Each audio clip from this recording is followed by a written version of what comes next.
안녕하세요. 힐링 재테크의 메이테라입니다. 이번 시간에는 강의를 들어도 임장을 가도 성과가 없다면 이라는 주제를 가지고 이야기를 해보는 시간을 갖도록 하겠습니다. 이것도 저희 라방에서 나왔던 얘기를 편집해서 올려드리는 건데요.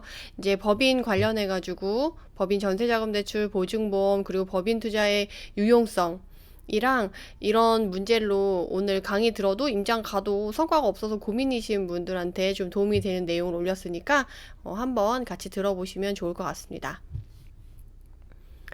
본격적으로 들어가기 앞서 공지 하나 드리자면 현재 메디테라의 투자지역 분석반 강의를 신청받고 있어요. 혹시 투자를 할 때 내가 어떻게 해야 될지 모르겠다, 그리고 가이드를 받고 싶고 지금 어느 지역을 가서 어떻게 봐야 될지 모르겠다 하시는 분들은 한번 들어보셔도 좋을 것 같습니다.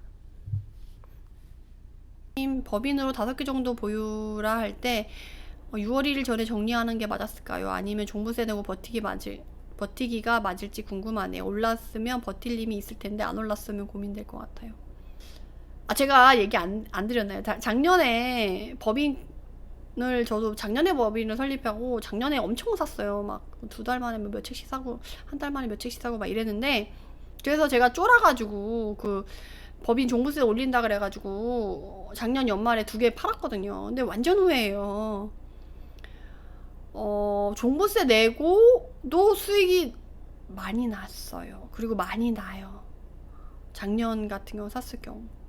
그리고 올해도 법인으로 사면 좋은 게, 만약에 저가 물건 같은 경우는 단타 친다고 하면 개인은 1년 내에 팔면 70%, 2년 내에 팔면 60%, 이전에 팔면 60% 양도세를 내야 되잖아요. 근데 법인은 지금 30%대만 내고 양도세를 이제 할 수 있으니까 개인보다는 훨씬 유리하거든요. 그리고 억대 이상의 상승이 왔다고 했을 때도 법인은 30%대만 내면 되니까, 막 억대 이상 상승이면 개인이면 막 그 세율 자체가 막 35%, 38% 이렇게 되고, 그리고 거기에 중과세 30% 붙고 거기에 부가세, 뭐 지방교육세, 농특세 이런 거 붙으면 막 77%, 82% 이렇게 되잖아요.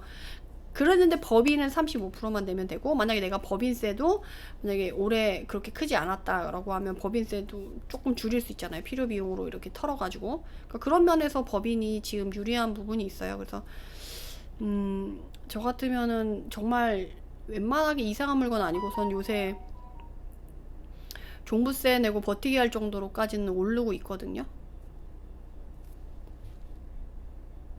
3,500세대 2022년 23년 입주 예정인 곳 바로 옆에 95년치 300세대 있는 아파트.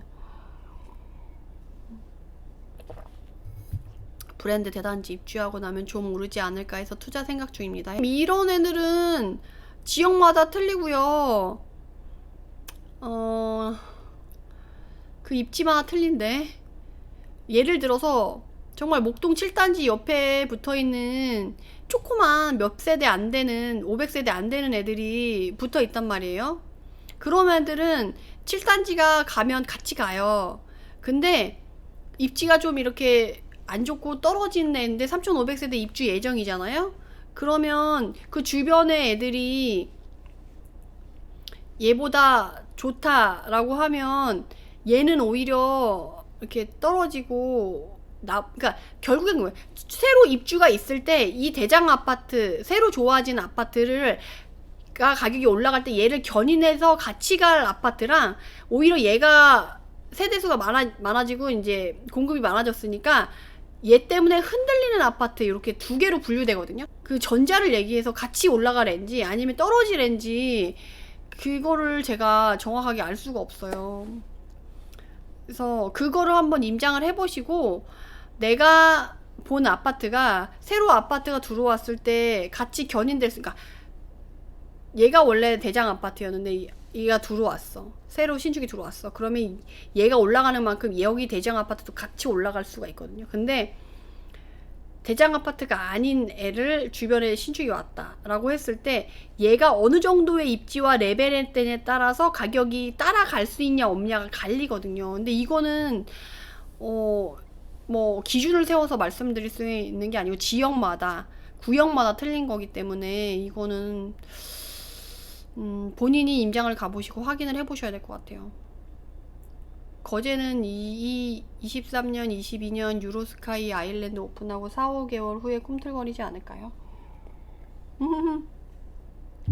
아, 거제 거기 좋더라고요. 아, 거기 중앙동이랑 고현동 요쪽 하면 얘네 입주하면 그 주변으로 그 공급 물량이 이제 끝나고 나면 이제 가격이 좋아질 것 같아요. 근데 거제가 생각보다 약간 이렇게 수요가 이렇게 약간 고립되어 있다고 해나? 그러니까 수요가 팍팍팍 공급되는 그런 지역은 아니거든요.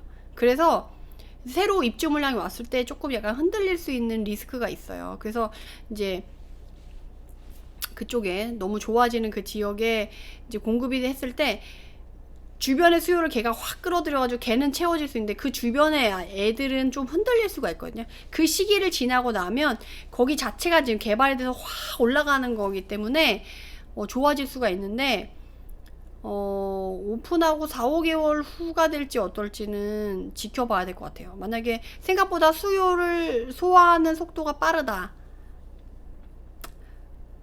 그렇지 않다, 이거에 따라서 좀 달라질 것 같아요. 9월 3일 너무 기다리고 있어요. 공부하며 알아보고 밤새면서 지역 찾고 임장 갔는데 그래서 그 후에는 어찌해야 되나 싶은 거 있죠. 그런 거를 이제 고민하면서 어떻게 고민을 해결해 갈지를 배워가시면 돼요. 저도 그렇게 공부했어요. 임장 갔는데 그래서 뭐 어쩌라고 나보고 이거 모르겠는데 그래서 이건 괜찮은 거야?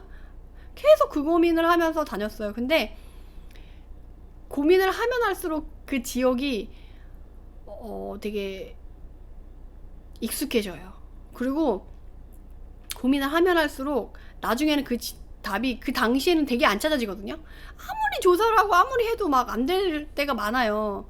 근데 나중에 지나보면 그게 늘어가 있고 그렇더라고요. 그래서 너무 급하게 생각하지 마시고 꾸준히만 하시면, 그리고 제가 스터디도 하잖아요. 투자반 끝나고 나서 스터디 같이 참여하면서 그 지역 다시 한번 공부하고 하면 훨씬 더 이해가 되고, 그리고 다른 지역에 갔을 때도 이 지역에서 한번 적용했던 방법들, 조사했던 방법들, 내가 확인했던 방법들을 다른 지역에 가서도 똑같이 활용할 수가 있거든요. 아, 이건 이렇게 확인했더니 이게 되던데 라는 게 돼서 다른 지역에 조사를 하거나 다른 지역을 조사할 때도 그게 조금 더 수월해져요. 그래서 첫 번째 지역 조사했을 때랑 두 번째 지역 조사했을 때는 조금 더 수월해요. 그리고 조금 더 수월하고 이런 식으로 해서 가는 거니까 꾸준히만 하시면 좋겠습니다. 이 법인물건은 전세 맞출 때, 그쵸, 전세 맞출 때죠. 전세자금 대출 받은 사람을 받을 때 매매가의 몇 프로까지 받는 건가요? 아, 제가 요번에 그 법인 조사할 때 확인한 건데, 그 법인 전세 같은 경우는 그 KB 시세 전세가 아니고 매매가랑 같거나 아래인 경우는 법인 전세 보증보험 이런 거 다 된대요. 그래서 법인으로 그 정도까지는 가능하다고 하니까 전세 맞출 때 KB 부동산 시세 매매가랑 같거나 그보다 아래일 경우는 법인 물건을 전세 맞추기 괜찮다. 보증보험도 들을 수 있다. 그래서 여기까지가 그 법인 전세 맞출 수 있는 최고 한도라고 생각하시면 좋을 것 같아요. 님 강의 듣고 한 군데 계약하고 마음이 좀 편안해졌으면 좋겠어요. 계약하면 왠지 발 담그고 있는 것 같아서 좀 위로가 될 것 같아요. 안타까운 건 이게 준비가 된 상태에서 계약을 하면 마음이 편안해지고 생각하시는 것처럼 위로가 될 수가 있는데, 만약에 준비가 안 된 상태에서 그냥 이렇게 했다라고 하면 오히려 계약하고 나서 더 불안하실 수가 있거든요. 저 그런 분 너무 많이 봤어요. 그래서 여러분들이 그 계약을 하실 때 내가 집이 너무 없어서 불안해서 내가 뭐라도 해야 될 것 같다라고 막 하시는 분들이 있는데, 정말 준비된 상태에서 이렇게 하셔야지, 하고 나면 더 불안해요. 얘가 내 돈을 깎아먹고 정말 약간 주식처럼 그런 거 있잖아요. 내가 사고 났는데 막 폭락하면 어떡하지? 떨어지면 어떡하지? 이런 걱정에서 막 계속 보게 되잖아요. 그러니까 집도 똑같거든요. 그래서 투자를 안 해보신 분들은 계약하고 나서 그 현타가 더 크게 오고 더 많이 와요. 그래서 계약하기 전에 멘탈 관리도 더 중요하고 조사도 더 중요하고 확신이 왔을 때 저는 그래도 어느 정도 그 조사를 해서 확신이 든다고 하고 준비가 된다고 하면 그때 계약을 하시라고 말씀드리거든요. 그 부분을 조금 크게 생각하셨으면 좋겠어요. 나중에 투자하고 오히려 더 힘드실 수 있거든요. 인천 요새도 핫하죠. 근데 딴 사람들 많이 갈 때 막 따라가려고 하면 정말 그 지각비라던가 그 호가 붙은 걸 많이 해야 되거든요. 그래서 저는 막 그 사람들 많이 들어갈 때 막 들어가는 그런 건 별로 안 좋아해서 좀 상대적으로 좀 조용하고 미리 들어가 있자라는 느낌으로 하는 것 같아요. 그래서 9월 3일부터 강의 준비하고 있는데 들을 때 유의점이 있을까요? 열심히 들어주시면 됩니다. 대신에 유의할 점은 뭐냐면 제가 양이 상당히 방대하고 그 깊이가 얕지 않아요, 솔직히. 그래서 좀 어려우실 수 있거든요, 처음 들으시는 분들은. 그리고 그 투자 웬만큼 하시는 분들도 그 지역을 전혀 모르는 것 같은 경우는 그 지역을 되게 깊게 동이랑 구역, 그러니까 동별, 구별, 그리고 동 안에서도 구역별로 특징을 나눠서 막 다 설명을 드려서 그 위치를 다 기억하기가 쉽지가 않아요. 그래서 머리에 지도가 없으면 이해력이 떨어지실 수 있거든요. 그러니까 강의를 그냥 여러 번 듣겠다라고 생각하고 마음의 준비를 하고 그게 당연한 거고, 한 번 들어서 안 들리는 게 당연하고 여러 번 들었을 때 그 머리에 지도가 남아있을 때 그 다음에라 제대로 이해를 할 수 있다라고 생각하시고 들으면 좋을 것 같아요. 나중에 강의 듣고 나서 나 하나도 이해 못했는데 라고 하면서 아까워 라고 생각하시면 그게 더 아까운 거예요. 저는 항상 강의 때 말씀드리는데 책을 읽던 강의를 듣던 거기서 배운 거 하나는 무조건 실천하고 그 중에서 배운 거 한 가지는 꼭 이상 배워야 된다고 생각하거든요. 그리고 그거를 이제 몸으로 체득해서 꼭 활용하시라고 말씀드려요. 그래서 강의를 들을 때 그것만 좀 주의하시면 될 것 같아요. 이만 영상을 마치도록 하고요. 영상이 도움이 되셨다면 구독, 좋아요로 응원 부탁드립니다. 감사합니다.